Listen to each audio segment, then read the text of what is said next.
의지하세 의지하세 주 의지하세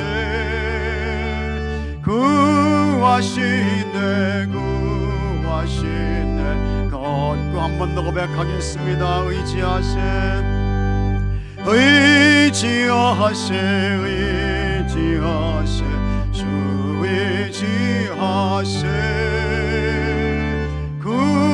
구하시네 구하시네 곧 구하시네.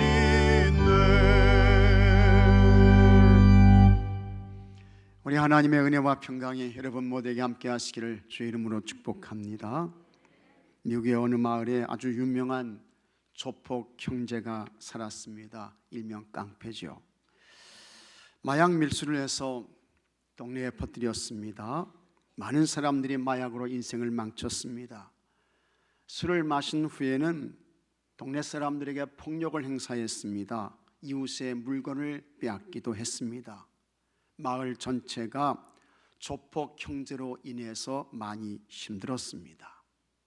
그러던 어느 날 동생이 갑자기 죽었어요. 건강했는데 순식간에 숨이 멈추고 사망했습니다. 형이 몹시 당황했습니다. 나쁜 짓으로 돈을 많이 모은 형이 동생의 장례식이나 제대로 잘 치러주자고 생각했습니다. 그런데 문제는 하도 못된 짓을 많이 해서 장례식을 인도할 사람이 없었습니다.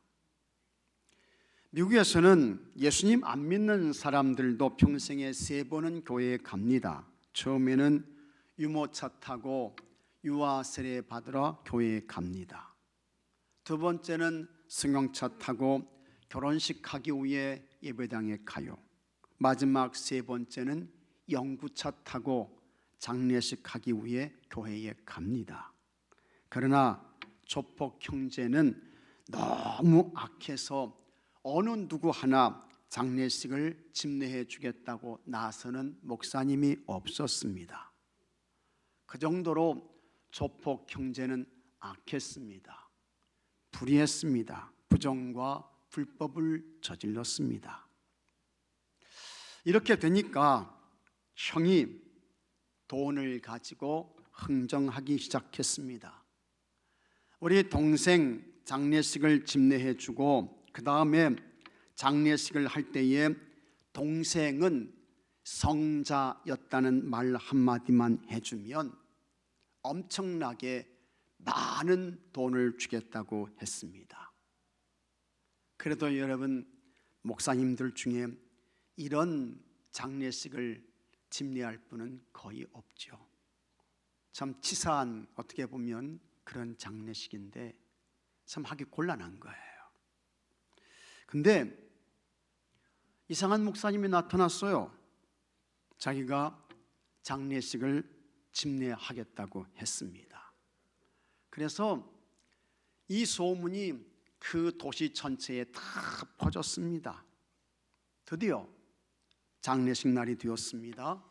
사람들이 인산인해를 이루었습니다. 어떻게 그 조폭 동생에게 성자의 칭호를 붙여줄 것인지 모두가 궁금했습니다. 목사님의 장례식 설교가 시작되었습니다. 사랑하는 주민 여러분, 여러분이 잘 알다시피 이 사람은 우리 마을의 유명한 깡패였습니다. 이웃들에게 얼마나 많은 고통과 아픔을 주었는지 모릅니다. 우리 마을은 이 사람 때문에 빛을 잃고 말았습니다. 우리는 오랫동안 속이 많이 상한 채 지냈습니다. 그럼에도 불구하고 사랑하는 여러분, 여기 누워있는 고인은 살아있는 그의 형에 비한다면 진실로 성자나 다름이 없었습니다. 이 말을 듣는 순간 장례식에 참석한 사람들이 가까스로 웃음을 참았습니다. 장례식을 집례하는 목사님께서 죽은 동생은 살아있는 형과 비교하면 그래도 성자였다는 것입니다. 그러니까 살아있는 형이 죽은 동생보다 훨씬 더 악하고 못됐다는 것입니다. 그러니 여러분, 결론은 뭡니까? 살아있는 형이나 죽은 동생이나 모두 어떻게 해요? 큰 죄인이라는 것입니다. 그러면 오늘 예수님 믿는 우리는 어떨까? 우리도 다르지 않습니다. 우리는 예수님을 그리스도 주님으로 믿습니다. 믿습니까, 여러분? 믿지요. 예수님께서 내 허물과 죄를 사하시기 위해 십자가에서 몸을 찢고 피를 쏟으며 죽으셨음을 믿습니다. 그리고 예수님께서 죽음을 이기시고 3일 만에 부활하셨음도 믿습니다. 40일 동안 땅에 계시다가 하늘로 승천하셨음을 믿어요. 그리고 하나님께서 정하신 때가 되면 다시 세상에 재림에 오실 것도 믿습니다. 다 믿어요. 그렇지만 분명한 영적 사실이 있습니다. 여러분, 우리의 구원은 아직 완성되지 않았습니다. 그런 우리는 예수님을 믿음으로 하나님께로부터 의롭다함을 받았지만 여전히 우리는 어떻게 해요? 여러분, 우리는 죄인입니다. 우리는 죄인이에요. 죄인이 아닌 사람은 하나도 없습니다. 우리가 죄인이라는 명백한 증거가 있습니다.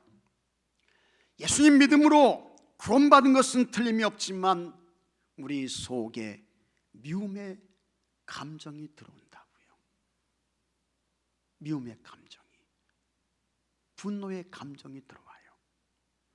예수님은 미워하는 마음 그 자체가 이미 벌써 뭐냐? 살인한 거다. 살인했다. 예수님 그렇게 말씀하셨습니다. 그러니 우리가 이 세상에서 구원받았지만 육신의 몸을 입고 있는 한 죄인의 신분에서 자유로운 사람은 없습니다. 우리 다 죄인이에요. 죄인인 것입니다. 죄인된 인생들이 모여서 하나님께 예배드리는 곳이 있습니다. 교회입니다. 이 교회가 어떤 곳입니까? 사도행전 20장 28절에 여러분은 자기를 위하여 또는 온 양떼를 위하여 삼가라. 성령이 그들 가운데 여러분을 감독자로 삼고 하나님이 자기 피로 사신 교회를 보살피게 하셨느니라 했습니다. 교회가 참 거룩합니다. 왜 교회가 거룩하냐? 하나님께서 자기 피로 이 교회를 사셨다고 했습니다. 여기 자기 피는 뭐냐? 예수님 보혈이지요. 예수님의 보혈. 예수님의 보혈 피값을 통해서 이 교회가 세워졌습니다. 그러니 교회는 참 거룩합니다. 그런데 정말 교회가 거룩할까? 그렇지 않습니다. 예수님 보혈은 깨끗하고 정결한데 그 교회 안에 있는 성도들은 아닙니다. 우리는 여전히 죄인입니다. 그래서 교회는 항상 문제가 있어요. 문제가 있습니다. 다툼이 있고 분쟁이 있고 편당이 있고 싸움이 있고. 왜 그러냐? 예수님 보혈의 피는 정결하고 깨끗한데 그와 같은 교회 안에 있는 성도들은 여전히 죄인이기 때문에 그런 것입니다. 기독교 역사에서 가장 이상적인 좋은 교회들이 있었습니다. 초대교회죠. 먼저 예루살렘 초대교회가 있었습니다. 예루살렘 초대교회는 강력한 성령님의 임재와 역사가 있었습니다. 놀라운 치유와 회복과 부흥이 있었습니다. 참 좋은 교회였습니다. 또 안디옥 교회도 있었습니다. 안디옥 초대교회는 예루살렘 교회가 박해를 받자 성도들이 흩어져서 안디옥에 왔어요. 그리고 복음을 전해서 그곳에 교회가 세워졌습니다. 그것이 안디옥 교회입니다. 안디옥 교회에서 최초로 세상 사람들이 예수 믿는 사람 그리스도인이다, 이렇게 이제 칭했습니다. 또 하나 훌륭한 초대교회가 있습니다. 에베소 교회입니다. 사도 바울이 제3차 전도 여행을 하면서 에베소에 3년을 머물렀습니다. 바울이 에베소에서 얼마나 열정적으로 복음을 전하며 사역했던지 사도행전 20장 31절에 다음과 같은 말씀이 나옵니다. 그러므로 여러분이 일깨워 내가 3년이나 밤낮 쉬지 않고 눈물로 각 사람을 훈계하던 것을 기억하라. 바울이 에베소에서 3년 동안 복음을 전했는데 밤낮을 눈물로 기도하며 말씀 전하며 사역했던 곳이 에베소입니다. 그리고 그곳에 교회가 세워졌어요. 그 교회가 에베소 교회입니다. 그 후에 사도 바울이 예루살렘으로 올라갑니다. 그곳에서 체포되었습니다. 가이사라로 압송되었습니다. 가이사라 감옥에 2년 동안 갇혀 있었습니다. 그러다가 이 바울이 로마 황제에게 재판을 받기 위해 로마로 가게 되는데 추후 61년에 로마에 도착하게 됩니다. 이 바울이 로마에 도착하자마자 가택연금을 당해요. 집에서 감옥 생활을 했습니다. 거기서 이 사도 바울이 4개의 서신을 써서 보냅니다. 그것이 바울의 옥중서신입니다. 에베소서, 빌립보서, 골로새서, 빌레몬서입니다. 그때에 사도 바울이 에베소 교회의 성도들에게 편지를 써서 보냅니다. 이 에베소 교회는 바울이 3년 동안 눈물로 기도하며 사역했던 곳이라고 했습니다. 참 좋은 교회죠. 우리 기독교 역사에서 최고의 위대한 사도 바울이 3년 동안 교회를 섬기며 눈물로 기도하며 복음을 전했던 것, 얼마나 좋은 교회예요. 얼마나 훌륭한 교회입니까? 그런데 여러분, 사도 바울이 에베소 교회의 성도들에게 편지를 써서 보내면서 그 말씀 가운데 이런 이야기를 합니다. 에베소서 4장 25절에 그런즉 거짓을 버리고 각각 그 이웃과 더불어 참된 것을 말하라. 이는 우리가 서로 지체가 됨이라. 아니, 사도 바울이 3년 동안 눈물로 기도하며 복음을 전했던 그 에베소 교회 성도들에게 왜 이런 말을 할까? 거짓을 버려라. 각각 이웃과 더불어 참된 것을 말하라. 왜 이런 이야기해요? 왜 이런 이야기를 하는 것입니까? 에베소 교회 성도들 중에는 여러분, 거짓말을 밥 먹듯 하는 사람들이 있었다는 것입니다. 이거 교회 밖에 있는 성도들에게 하는 이야기 아니에요. 교회 성도들에게 하는 그와 같은 말씀인데, 그 귀한 예수님의 몸된 교회 공동체 안에 있는 성도들 가운데 입만 열었다 하면 거짓말이야, 속이는 말이야, 모함하는 말이야. 이런 성도들이 교회 공동체 안에 있었던 거예요. 그래서 거짓을 버리고 각각 그 이웃과 더불어 참된 것을 말해, 진실을 말해, 바울이 말씀하고 있는 것입니다. 28절에는 이런 말씀도 있습니다. 도둑질하는 자는 다시 도둑질하지 말고. 이 참 교회 안에서 이와 같은 말을 듣게 되면, 아니 어떻게 사도 바울이 이렇게 불경건한 말을 할 수 있을까? 이런 생각을 하게 되잖아요. 교회 성도들에게 전하는 편지에서 도둑질하지 말아라, 다시 도둑질하지 마라, 이 이야기를 하고 있는 거예요. 왜 바울이 이와 같은 말씀을 교회 성도들에게 써서 보낼까? 에베소 교회 안에서 많은 도난의 사건이 일어났습니다. 몰래 훔쳐가는 거야, 가져가는 거예요. 그래서 교회에 오기만 하면 나 직업을 잃어버렸네. 나 돈을 잃어버렸어. 나 몰도둑 맞았어. 그래서 교회가 시끄러운 것입니다. 교회가 어지러운 거예요. 그러니 바울이 하는 이야기가, 여러분 다시 도둑질하는 사람 되지 마십시오. 안 됩니다. 그걸 말씀하고 있는 것입니다. 29절에는 이와 같은 말씀도 있습니다. 무릇 더러운 말은 너 입 밖에도 내지 말고. 이거 뭡니까?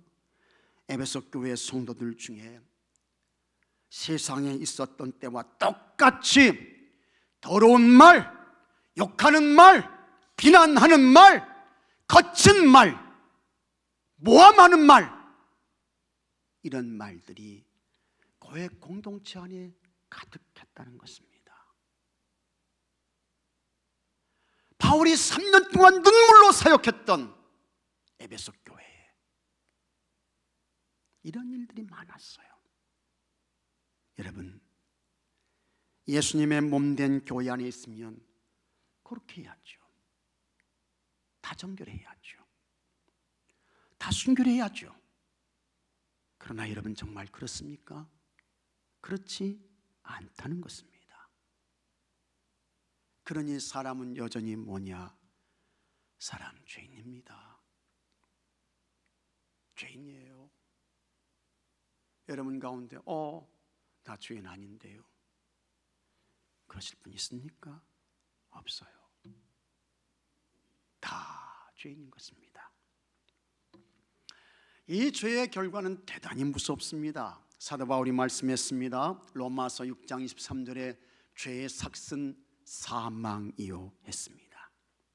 그러니 인간은 죄인으로 사망을 향해 브레이크 없이 달려가는, 브레이크 있잖아요, 브레이크. 이 브레이크가 굉장히 중요하죠. 그런데 죄인 인생들은 이 브레이크 없이 사망을 향해 달려가는 가장 불쌍하고 불행한 인생들인 것입니다. 그런데 하나님은 사랑이십니다. 그래서 하나님께서 이 죄인된 인생들을 구원하시기 위해 사람의 몸을 입고 찾아오십니다. 그분이 예수님이세요. 그렇게 오신 예수님께서 이 세상에 오신 목적이 무엇인가 하는 것을 너무 정확하게 밝혀주셨습니다. 17절 말씀 같이 한번 읽어보겠습니다. 예수께서 들으시고 그들에게 이르시되 건강한 자에게는 의사가 쓸데없고 병든 자에게라야 쓸데있느니라. 나는 의인을 부르러 온 것이 아니요 죄인을 부르러 왔노라 하시니라. 다 같이 아멘. 예수님께서 누구를 불러서 구원하시기 위해 오셨습니까?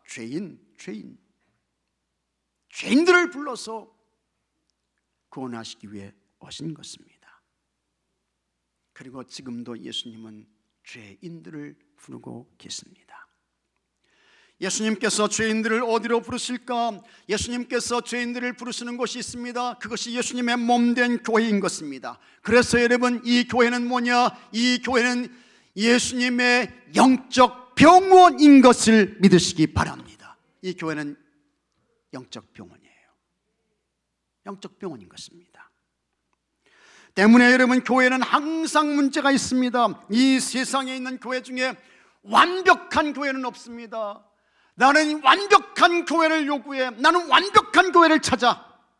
그런 분들은 죽을 때까지 그런 교회 찾을 수 없어요. 못 찾습니다. 교회에 모인 사람들은 모두 문제가 많은 죄인들입니다. 그런 문제의 죄인들이 모였는데 오히려 그곳에 문제가 없는 것이 이상한 것입니다. 그래서 교회에는 항상 문제가 있다는 것을 인정해야 합니다. 그렇다고 교회에 문제가 있다고 해서 잘못된 것이냐? 그렇지 않습니다. 우리는 영적으로 완성되지 않았습니다. 예수님께서 이 세상에 재림 오실 때까지, 그리고 내가 하나님의 부름을 받아 하나님께로 갈 때까지 우리는 계속해서 예수님을 닮아가야 합니다. 예수님을 배워가야 합니다. 예수님을 따라가야 돼요. 예수님으로 충만해야 합니다. 동시에 우리는 여전히 나는 죄인이다, 이것을 잊어버리면 안 됩니다. 이것을 잊어버리는 순간 그 사람은 교만해져요. 교만해집니다. 그러나 내가 죄인이라는 것을 기억하면 겸손으로 살 수 있습니다. 겸손해지죠. 절제로 살 수 있습니다. 영적 긴장의 삶을 살게 되는 것입니다. 그러면 우리는 어느 정도의 죄인일까? 내 죄의 수준은 어느 정도일까 하는 것입니다. 여러분 죄인의 정도, 수준은 세리, 레위보다 높다, 그렇게 보시면 맞습니다. 나는 세리, 레위보다 내 죄인의 정도가 더 높아, 더 깊어, 더 넓어, 이렇게 보시면 맞아요. 틀림없습니다. 14절 말씀에 또 지나가시다가 알페오의 아들 레위가 세관에 앉아 있는 것을 보시고 그에게 이르시되 나를 따르라 하시니 일어나 따르니라. 예수님께서 지나가시다가 세관에 앉아 있는, 여기 세관은 가버나움 세관입니다. 레위를 보셨습니다. 여기 예수님께서 보셨다는 것이 굉장히 중요합니다. 의도적으로, 의식적으로 예수님께서 세관에 앉아있는 이 레위를 예수님께서 보신 거예요.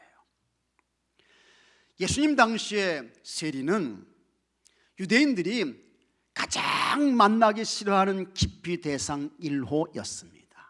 만나기 싫은 사람, 보기 싫은 사람, 접촉하지 않았으면 좋은 사람, 그 첫 번째가 이스라엘 사람들에게는 세리였습니다. 그래서 혹시라도 이 세리를 만나게 되면 고개를 돌렸어요. 침을 뱉었습니다. 그리고 지나가는 거예요. 그것이 세리였습니다. 그러므로 이스라엘 나라에서 세리는 예수님 당시에 인간 쓰레기였습니다. 로마에 붙어서 세금을 걷어서 바치는 민족의 반역자, 반유대주의자, 반민족주의자였습니다. 그러니 유대인들은 세리를 인간, 사람으로 취급하지 않았습니다. 쳐다보지도 않았어요. 거들떠보지도 않았습니다. 그런데 예수님께서 이 세리 레위를 의도적으로, 의식적으로 보신 거예요.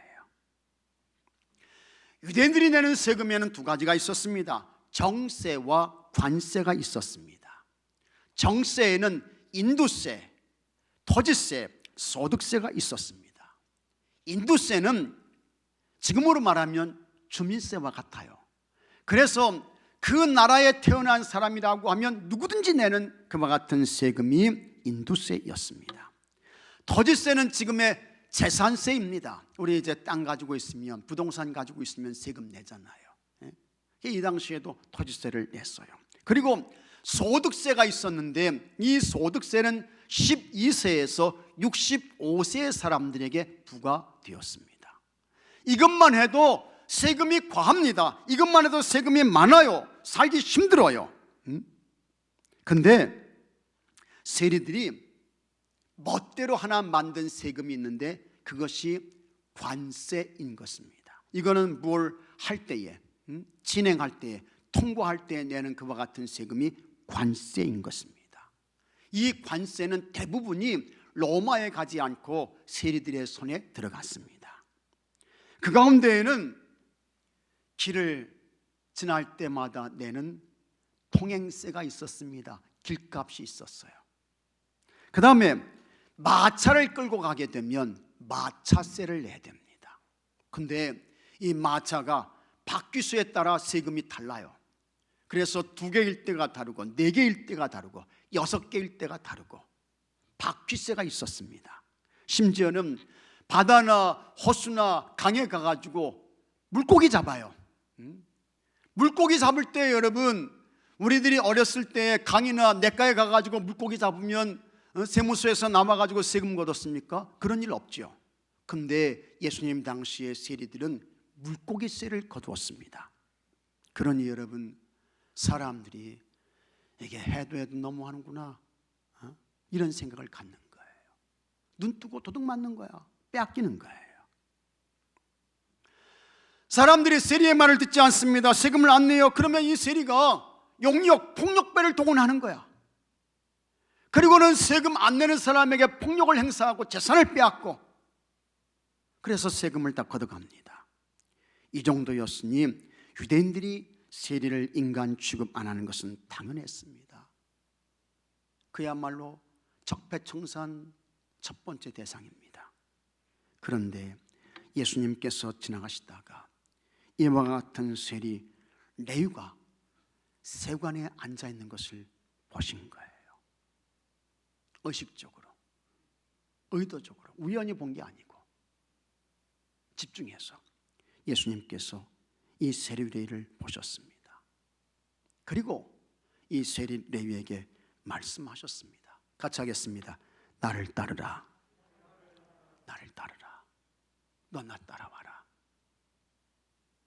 예수님이 말씀하시는 거예요. 예수님이 의도적으로 이 세리 레위를 보시고 의식적으로 눈을 집중시켜서 이 세리를 보시고 나를 따르라. 나를 따르라. 예수님께서 말씀하셨습니다. 이게 뭡니까? 거룩한 부르심인 것입니다.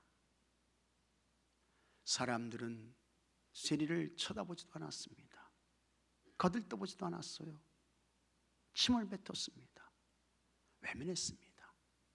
그러나 예수님은 의도적으로 세리 레위를 보셨습니다. 그리고 그에게 말씀하셨습니다. 나를 따르라.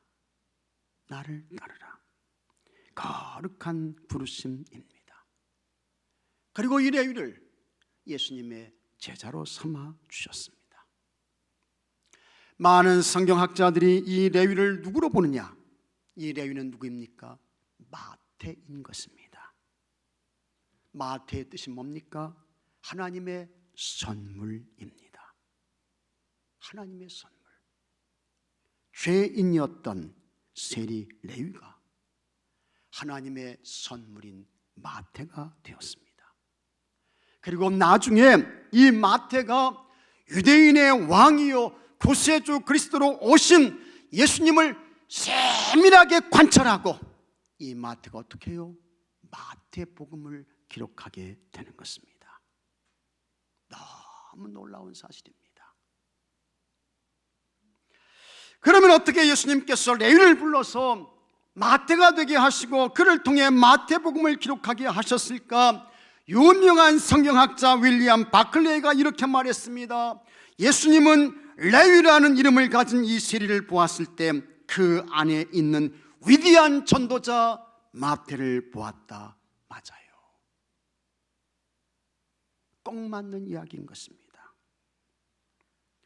예수님께서 이 세리 레위를 의도적으로 그를 보셨습니다. 그 속에 놀라운 가능성이 있음을 보신 거예요. 예수님을 전하고 증거하는 전도자의 가능성을 보셨습니다. 또 예수님의 말씀을 깊이 묵상하고 생각하고 그 말씀을 기록할 성경의 기자의 모습을 보셨던 것입니다. 마침내 죄인이었던 세리 마태가 예수님의 부름을 받고 예수님의 제자가 되었습니다. 위대한 복음서의 기자가 되었습니다. 만일에 예수님께서 가버나움의 세관을 지나가실 때 다른 사람들처럼 저거 세리지, 쳐다보지 말아야지, 멸시해야지, 저주해야지, 그렇게 하시고 예수님 지나가셨다면 이 마태가 어떻게 되었을까? 그는 민족의 반역자, 사람들이 모두 저주하며 멸시하는 죄인 세리로 인생을 마쳤을 것입니다. 하지만 예수님께서 의도적으로 세관에 앉아있는 레위를 보셨습니다. 그를 부르셨어요. 나를 따르라. 나를 따르라. 세리 레위가 세리직을 내려놓고 예수님을 따랐습니다. 예수님의 제자가 됐습니다. 예수님의 말씀을 신중하게 들었습니다. 예수님께서 하시는 사역을 통해서 은혜 받았습니다. 그리고 나중에 예수님을 전하고 증거하는 위대한 마태 복음서를 기록했습니다. 할렐루야. 은혜죠. 은혜예요. 그런데 여러분, 예수님께서 레위를 부르셨던 것처럼, 그래서 마태가 되게 하셨던 것처럼 여기 계신 여러분들을 부르시고 택하시고 하나님의 사람, 예수님의 제자가 되게 하신 거 전혀 다르지 않습니다. 똑같아요. 우리는 죄와 허물로 이미 벌써 죽은 인생들이었습니다. 그러나 예수님께서 여러분들을 주목해 보셨습니다. 주목해 보셨어요. 예수님 그냥 지나가시지 아니하시고, 우리를 그냥 내버려 두시지 아니하시고, 레위를 주목해서 보셨던 것처럼 여러분들을 아주 의도적으로 주목해서 보시고, 여러분들이 하나님의 사람이 될 가능성, 영원한 하나님 나라 천국의 사람이 될 가능성, 예수님의 사람이 되고 그 예수님을 전하고 증거할 그와 같은 예수님의 사람의 가능성을 보시고 여러분들을 부르시고 택하시고 세워주셔서 죄와 허물을 사해 주시고 예수님의 사람으로 삼아주신 줄로 믿으시기 바랍니다. 은혜죠. 은혜예요. 고마운 것입니다. 감사한 거예요. 정말 감격스러운 것입니다. 그러면 죄인이었다가 하나님의 택하심과 부르심을 받고 죄와 허물을 용서받은 우리는 어떤 삶을 살아야 할까? 우리가 어떤 삶 살아야 됩니까? 어떻게 살아야 됩니까? 어떻게 사셔야 돼요? 여러분 14절 말씀 다시 한번 보시겠습니다. 다 같이 읽겠습니다. 또 지나가시다가 알페오의 아들 레위가 쇠관에 앉아있는 것을 보시고 그에게 이르시되 나를 따르라 하시니 일어나 따르니라. 아멘. 레위가 예수님을 따라갔습니다. 예수님을 따라갔다는 것은 뭐냐? 예수님의 제자가 되었다는 것입니다. 예수님의 제자가 감당해야 할 최고의 사명이 있습니다. 그것은 여러분, 죄인을 부르러 오신 예수님을 전하는 것입니다. 예수님 전하는 거예요. 예수님을 증거하는 것입니다. 이렇게 예수님을 전하고 증거하는 것이 뭡니까? 전도라고 하는 것입니다. 그래서 여러분, 가족에게 예수님 소개하는 거예요. 친족에게 예수님 소개하는 것입니다. 이웃에게 예수님 소개하는 것입니다. 친구와 동료에게 예수님을 소개하는 것입니다. 나 예수님의 부름을 받고 예수님의 제자가 되었네. 예수님의 사람이 되었네. 하나님 나라 천국의 사람이 되었네. 당신도 예수님 믿으시오. 당신도 예수님 믿어. 그래서 예수님의 제자가 돼야지, 하나님 나라 천국의 사람 돼야지, 영생의 사람이 돼야지 이 사명 감당하는 것입니다. 그렇게 죄인이 예수님을 통해서 죄사함을 받고 구원받게 되면 그 사람은 어떻게 해요? 하나님의 자녀가 됩니다. 하나님이 주인이 된 영적인 바른 삶을 살게 되는 것입니다. 하나님께서 그 사람을 참 귀하게 여기십니다. 복을 주십니다. 행복한 삶이 되게 하십니다. 기쁨의 삶이 되게 하시는 거예요. 감사한 것입니다. 파푸아뉴기니에 선교사 부부가 갔습니다. 무지한 사람들에게 복음 전해서 영혼을 구원하기 위해 갔어요. 부인은 의사였습니다. 그 섬에 많은 사람들을 데려다가 치료했습니다. 약을 주었습니다. 건강한 삶을 살도록 도와주었습니다. 남편은 이 사람들에게 더 효과적으로 복음을 전하기 위해 수입이 있게 되면 학교를 세우든지 병원을 짓겠다고 했습니다. 근데 참 감사하게도 선교비를 후원받아서 넓은 땅을 샀어요. 거기에는 과수원도 있었습니다. 논도 있었습니다. 밭도 있었습니다. 땅을 개간했습니다. 그리고는 마을 사람들을 고용해서 그곳에 파인애플을 심었습니다. 파푸아뉴기니가 날씨가 좋잖아요. 파인애플이 잘 됐습니다. 당도가 매우 높았습니다. 선교사는 내일 정도에 이 파인애플을 시장에 내서 좀 수입이 있게 되면 이거 가지고 병원을 짓든지 뭐 학교를 짓든지 구상을 하면서 밤에 잠을 잤습니다. 그리고는 기대되는 마음으로 다음날 아침에 농장에 갔습니다. 그런데 웬걸 그 많던 파인애플이 하나도 없는 거예요. 다 없어졌어. 밤사이에. 선교사가 깜짝 놀랐습니다. 그런데 알아보니까 이 동네 사람들이 밤에 파인애플을 몽땅 익은 거 다 가져가 버렸어요. 다 걷었어요. 그러니까 이 선교사가 화가 났습니다. 그래서 씩씩거리면서 마을 촌장을 찾아갔습니다. 선교사가 말했습니다. 이 파인애플 농장 만들어서 나 혼자 잘 살겠다는 것이 아닌데 이것이 뭔 경우입니까? 당신들이 도와줘야 학교도 세우고 병원도 지을 수 있는데 이렇게 해서 되겠습니까? 그때 촌장이 대답합니다. 우리 풍습에는 모든 열매는 심은 사람이 먹게 되어 있습니다. 당신이 우리에게 노임을 주고 사람들을 고용해서 심었다 할지라도 심은 것은 이 마을 사람들입니다. 그러니 파인애플의 주인은 우리입니다. 기가 막힌 거예요. 이게 대화가 안 되는 거야. 그래서 이 선교사가 매번 사람들을 쫓아다니며 말할 수도 없고 그래서 농장 주위에 철조망을 쳤습니다. 하지만 사람들이 철조망을 끊고 파인애플을 가져가요. 선교사가 안 되겠다 싶어서 이번에는 무서운 개를 풀었습니다. 이렇게 되니까 마을 사람들이 선교사 부부를 외면했습니다. 인사도 하지 않습니다. 병원에 오지도 않아요. 곤란해졌어요. 이 선교사가 본국으로 귀국했습니다. 기도원에 가서 하나님께 기도합니다.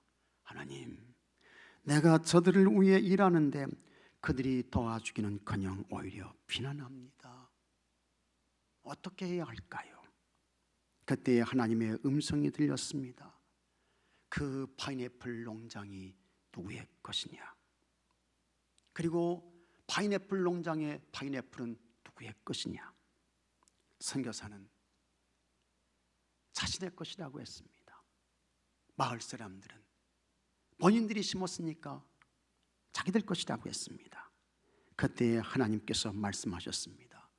그것은 내 것도 아니고 동네 사람들 것도 아니고 같이 하겠습니다. 내 것이다. 하나님께서 그거 다 내 거다 이렇게 말씀하셨어요. 선교사가 파푸아 뉴기니로 돌아왔습니다. 철조망을 제거했습니다. 개를 걷었습니다. 그리고 파인애플 농장에 담과 같이 써서 붙였습니다. 이 파인애플 농장은 하나님의 것입니다. 그 다음 날부터 파인애플을 가져가는 사람이 하나도 없었습니다. 선교사가 왜 안 가져가냐고 물었습니다. 그랬더니 사람들이 대답하기를 하나님의 것을 가져갔다가 죽으면 어떻게 해요? 그렇죠? 하나님의 거 가져갔다가 하나님 거 건드렸다가 죽으면 어떡합니까? 안 가져갔다는 것입니다. 예수님을 통해 죄인된 우리는 죄와 허물을 사함받고 여러분 하나님의 자녀가 됩니다. 하나님의 사람이 되어 하나님의 소유가 되는 것입니다. 죄인을 불러서 허물과 죄를 사해 주시고 하나님의 자녀, 하나님의 사람, 하나님의 소유로 살게 하시는 예수님의 은혜와 사랑에 감사하시기 바랍니다. 감사하십시오. 그리고 죄사함을 주시는 예수님을 전하고 증거해서 여러분 주변의 모든 사람들이 다 죄사함을 받고 하나님의 자녀로 하나님의 거룩한 소유의 사람으로 참된 행복의 삶을 사는 은혜가 있게 되기를 주의 이름으로 축복합니다. 다 같이 기도합시다. 죄사함을 주어서 하나님의 자녀가 되고 하나님의 소유의 사람으로 살게 하기 위해 오신 우리 예수님께 큰 감사와 찬송과 영광을 올려드리게 하여 주옵소서.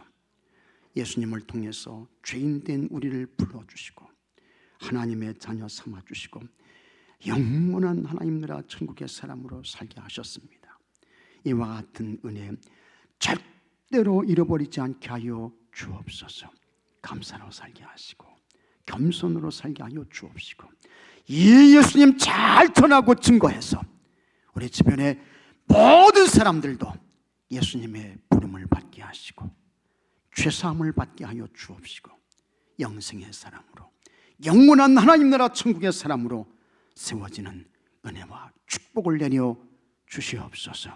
우리 주 예수 그리스도 이름으로 간절히 기도하옵나이다. 아멘.